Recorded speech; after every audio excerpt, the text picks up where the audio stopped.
Día 2 de marzo, San Nicolás de Flue, del año 1487. Nicolás significa vencedor o victorioso.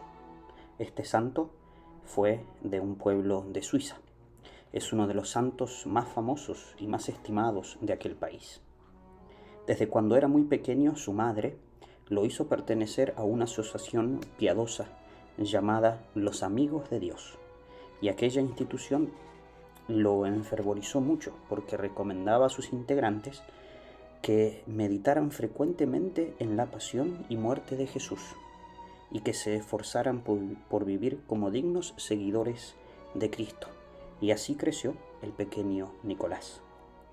Nicolás luego se alistó en el ejército para defender a su patria y llegó a ser capitán. Después se casó y tuvo 2 hijos, uno de los cuales llegó a ser un santo sacerdote y el otro fue nombrado alcalde. En su matrimonio seguía siendo Nicolás un hombre sumamente piadoso. Dice y escribe así su hijo sacerdote: mi padre se acostaba temprano después de haber hecho que sus hijos y sus empleados rezaran las oraciones de la noche, y muy de madrugada yo sentía que él se levantaba muy despacito y se dedicaba a rezar hasta el amanecer. Siempre que pasaba frente a un templo abierto, entraba para orar, y cada día salía de casa por unos minutos para ir a visitar a Jesús en el Santísimo Sacramento en la iglesia.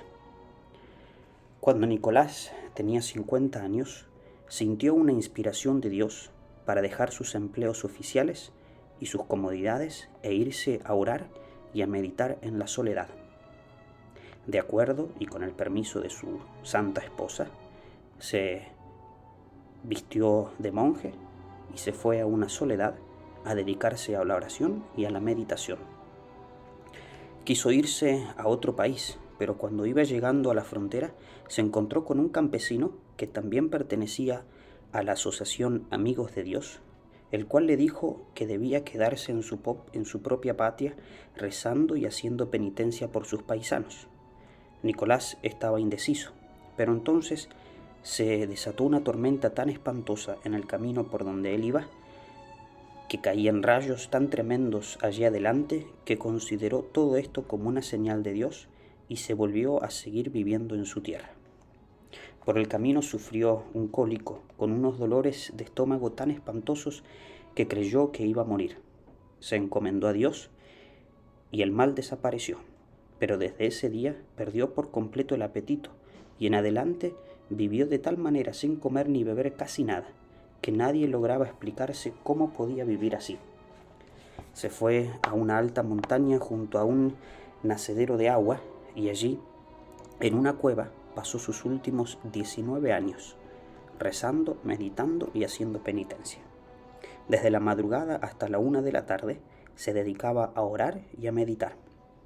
Luego, desde la 1 hasta las 6, dedicaba su tiempo a dar consejos a los numerosos peregrinos que iban a consultarle, y después, desde las 6 hasta las 9, seguía orando. Dios le concedió el don de saber aconsejar. A un amigo suyo le contó que le había pedido mucho a Dios este don y le había logrado conseguir de su divina bondad. Grandes multitudes se sentían atraídas por este hombre a quien nadie veía comer ni beber y que era de muy pocas palabras, pero que de las pocas cosas y pocas palabras que decía, le llegaron a uno el alma y lo transformaban. A los que iban solo por curiosidad, no les decía ni una palabra y los despachaba sin darles consejos. A quienes le preguntaban cómo lograba él subsistir así sin casi alimentarse, les respondía: Dios sabe cómo.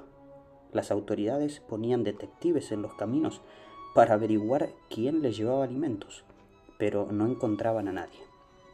Con los regalos de los fieles hizo construir una capilla, y allí, a esa altura, iba cada día un sacerdote y celebraba la misa y le daba la comunión.